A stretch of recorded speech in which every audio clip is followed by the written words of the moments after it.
Humans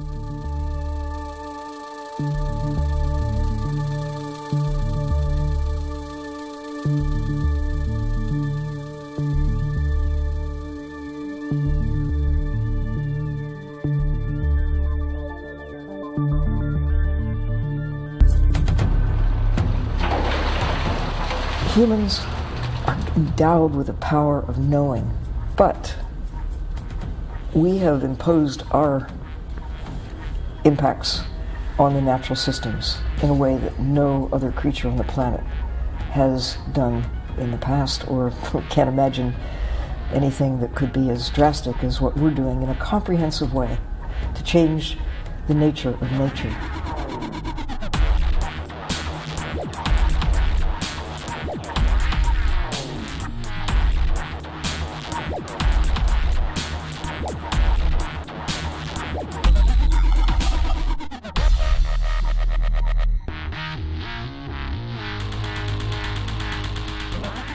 Seriously? Aren't we a little slow to react now that we understand how important this is?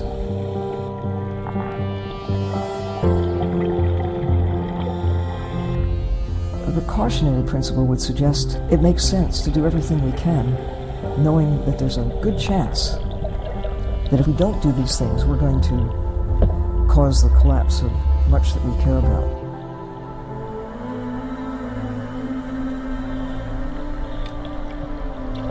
I tell people sometimes that I come from a different planet because the planet that I came from is very different from the planet that I live on now.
Ocean Beach is like a wave like no other. It's like nobody can really master Ocean Beach. It's always got its limits.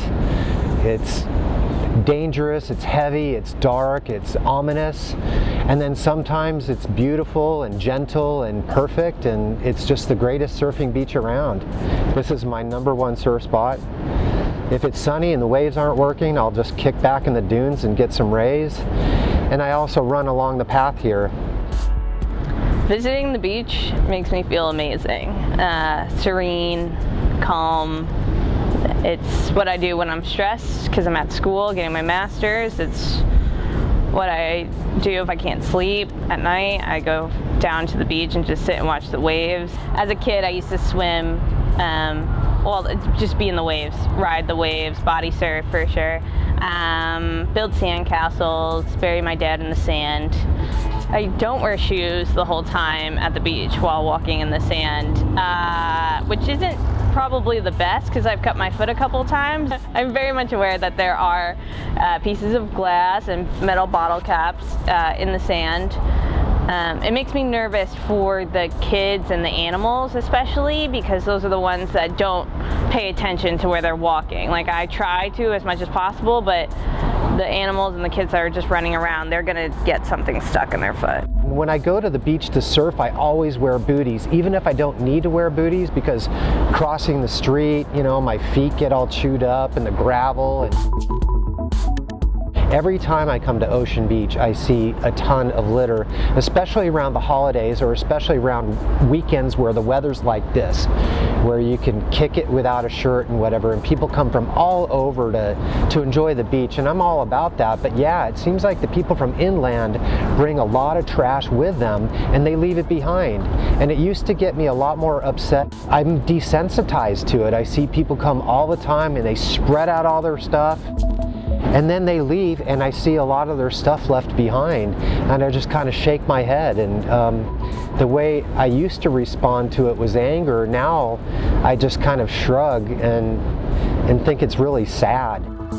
I have been volunteering for Surfrider Foundation for about 7 years, but I've been a member of the organization for 16 years. I was an avid beachgoer, surfer, ocean lover, and as a kid spent every afternoon at the beach. And then 7 years ago, I started walking every morning and picking up trash, and noticed that there was a lot of trash here and no one was picking it up. I started noticing patterns of different trash every day, the same things: plastic straws, cigarette butts, and I found that I needed to find a solution. So I went to the Surfrider Foundation and I asked them if we could start a monthly cleanup. I have done beach cleanups at least once a month, usually closer to 3 or 4 times a month for the last 7 years.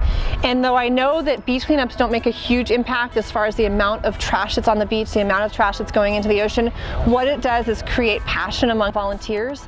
And some of the best volunteers we have working with us now are people we met at beach cleanups. And it also gives people an opportunity to notice the same patterns I was talking about. If you're finding 100 cigarette butts, if you're finding plastic bottle caps, if you're finding plastic straws, people are going to come back from a beach cleanup knowing that those are issues they need to take care of in their own life. So thanks for coming out on this cold day. You might feel frustrated because everything's really small, but that actually is the most important step. We want to bring back as much of the small stuff that birds and animals are eating. Even if you're just here for the day, like, realize that you're not just here for the day. Like, what you leave here is going to affect me, is going to affect the dog running down the beach, it's going to affect, you know, the fish and the dolphins in the water. Like, you're leaving your carbon footprint here, and it's just not healthy for anyone. In order to get beachgoers to clean up after themselves, we've been looking for a lot of different solutions. The one we've come up with that we think will work the best and that we're working on right now is information posted at beaches in either kiosks or signs telling people to pick up their trash, but more than that, just to tell them why. So there's a lot of native species at all of our local beaches that need to be protected, and people don't always make that connection when they're leaving their trash on the beach, that an animal, a bird, a whale, a dolphin, someone's going to have a chance to eat that if they don't take it back to a receptacle.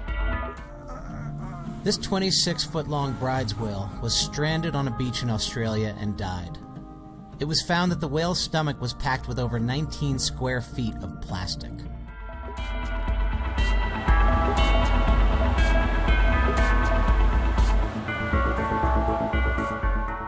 The North Pacific Gyre, one of the world's largest ocean gyres, is often referred to as the Pacific Trash Vortex due to the high concentrations of floating plastic debris.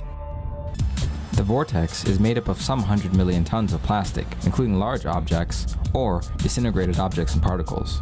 About half of them float atop the ocean's surface, while the remaining, heavier half can be found in the water columns below it or along the bottom of the ocean. The United Nations Environment Program estimates that worldwide, each square mile of ocean water contains 46,000 pieces of garbage. Plastic does not biodegrade, meaning it does not break down into natural elements. Rather, it photodegrades, gradually splitting into small, tiny particles. When small enough, it can be ingested by aquatic organisms, and therefore is able to enter the food chain.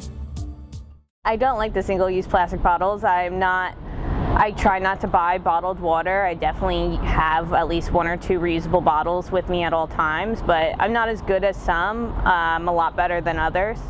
Do you know that a bottle of water, 20-ounce bottle of water, this size in the grocery store, costs about $1.50, but you could fill a bottle of water this size from your municipal tap water once a day, every day for 13 years for the same $1.50. Amazing statistic.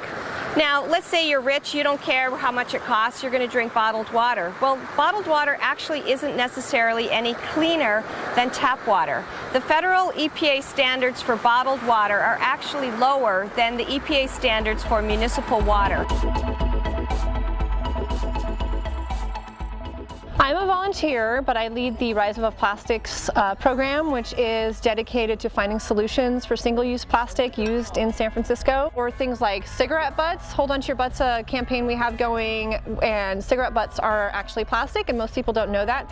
Cigarette butts are the #1 thing we found at beach cleanups for over 25 years. The Hold On to Your Butt campaign actually was rolled out from our Southern California chapters, but San Francisco has had similar butt bins in different areas, like along the Embarcadero, for many years. We sort of just reignited the interest in getting those put in by collecting data on how many cigarette butts we were finding at beach cleanups and sharing those with government officials. A lot of places that are close to the beach and close to the ocean, and now they have a capture system for those cigarette butts. Just having this additional awareness to plastic and to the environment and to the beautiful beaches and how one person's impact really makes a huge impact. I can't not pick up trash now, but also instead of just being angry or frustrated, I'm constantly looking for solutions.